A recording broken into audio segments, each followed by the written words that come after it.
Bonjour les amis, vous avez beaucoup attendu cette vidéo, donc aujourd'hui je vais vous présenter 4 hackers dangereux. Mais avant ça j'ai 2 choses à préciser. Je ne parlerai pas de Tuber93 dans cette vidéo ni dans les vidéos à venir je pense. Je vais pas le répéter 2 fois donc si vous voulez vraiment savoir pourquoi allez voir dans la première vidéo sur les hackers en commentaire épinglé. Deuxième chose, ce que je dis ce n'est peut-être pas sûr à 100% même si dans certaines on a des preuves. Tous ceux qui disent que c'est faux sont justificatifs valables et sans s'être renseignés, leurs commentaires seront supprimés. Je passe des fois même des heures pour connaître leurs histoires, chercher des preuves, rassembler tout ce que j'ai trouvé, écrire mon texte. Alors oui je peux me tromper. Mais je trouve ça irrespectueux envers mon travail de dire que c'est faux sans donner de raison.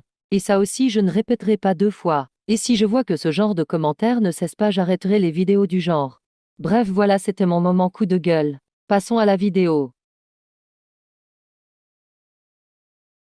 Bug était le nom d'un compte Roblox normal. En 2007, Bug avait un groupe avec environ 80 membres, mais il finit par quitter Roblox, et son groupe resta inactif pendant plusieurs années, jusqu'en 2019 où un groupe d'hackers hacka le compte de Bug et tous les membres de son groupe. Les hackers changèrent leur skin en un skin tous à peu près identique. Les hackers envoyaient des messages à des personnes, ils mentaient et se faisaient passer pour des administrateurs de Roblox. Ils demandaient à ces personnes de cliquer sur un lien sinon leur compte serait ban, ce qui était totalement faux. Mais si on cliquait sur le lien, on recevait un virus sur notre ordinateur et les hackers auraient accès à notre compte puis ils vont changer notre skin. Puis ils vont hacker des gens sur le compte qu'ils vont hacker etc. Le problème devient tellement dérangeant pour la communauté de Roblox que le youtubeur Koneko Kitten avait un ami qui tomba dans ce piège mais heureusement il ne se fit pas hack. Voilà en gros ce que les messages disaient. Récemment, votre compte a été signalé dans notre système. Je suis simplement ici pour que vous confirmez être bien le propriétaire de ce compte. Si je ne reçois pas de réponse, je vais devoir transmettre cette situation ce qui pourrait entraîner la suppression de votre compte. Ce message a évidemment effrayé beaucoup de personnes. Puis Roblox ont banni ce groupe d'hackers qui n'arrêtait pas de s'agrandir. Ces hackers ne reviendront probablement pas.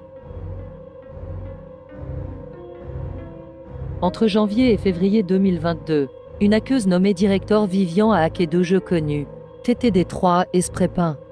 Quand tu rejoignais ces jeux, tu étais téléporté dans son jeu nommé Vivian Inc. Dans ce jeu, il se passait des choses bizarres. On voyait beaucoup de hackers, mais surtout des panneaux qui se moquaient de Tuber93 et anti-Tuber93. Si tu restais trop longtemps dans le jeu, un personnage apparaît et va complimenter Director Vivian. Mais tout remonte en 2020. Le hacker Tuber93 a rejeté Director Vivian et ça l'a énervé et depuis elle voulut se venger. Et on n'en sait pas plus. Bloxwatch était un hacker de 2017. Son histoire est assez étrange. Mais si ça fait longtemps que tu joues à Roblox, tu as sûrement déjà entendu des youtubeurs parler de lui. Si tu voyais Bloxwatch avec des yeux blancs, rien n'allait se passer. Avec des yeux jaunes, c'était un signal pour que l'on quitte le jeu. Avec des yeux rouges, il fallait courir le plus vite possible de Bloxwatch. Et quand il ne te regardait pas, il fallait quitter au plus vite. Car s'il te voyait avec ses yeux rouges et que tu étais trop proche de lui, ton compte sera automatiquement banni. Et encore pire, tu ne pourras plus te créer de nouveaux comptes. Puis Bloxwatch fut banni. Il est dit qu'il est resté dans vos 8166. Vos 8166 est l'endroit où les hackers vont après s'être fait bannir. À ce jour, personne ne sait comment Bloxwatch a hacké tant de joueurs. Shardid était un hacker de 2019 qui avait hacké Murder Mystery 2, un jeu populaire aujourd'hui. Il hacka le jeu pendant plus de 3 mois, les gens pensaient que ce jeu était irrécupérable. Alors ils commencèrent à jouer à d'autres jeux similaires comme Nif Ability Test. 4 mois après, il n'était plus hack, et on pouvait à nouveau jouer à Murder Mystery 2. Mais le jeu avait perdu en popularité et les gens étaient très méfiants et attentifs. Un jour, un joueur vit quelque chose qui le laissa perplexe. Il y avait un bouton rouge caché derrière des boîtes dans le lobby. Quand on cliquait dessus, ça nous téléportait dans une pièce sombre. Juste après, on voyait XRDAD. S'il était comme ça voulait dire que tout allait bien et que c'était juste pour te faire peur. Mais s'il était comme ça, il fallait courir le plus vite possible sans le regarder mais il était presque impossible de lui échapper. Quand il nous attrapait, ça nous déconnectait et notre compte était banni. Plus de 40 joueurs furent bannis à cause de lui, et une certaine partie des joueurs eurent du mal à créer un nouveau compte voire n'y arrivaient pas. En janvier 2020, XARDID se fit enfin bannir. Je ne crois pas que le bouton rouge soit encore là mais vous pouvez aller voir si vous le voulez. Shardid risque de ne plus jamais revenir. Voilà, c'est la fin de la vidéo.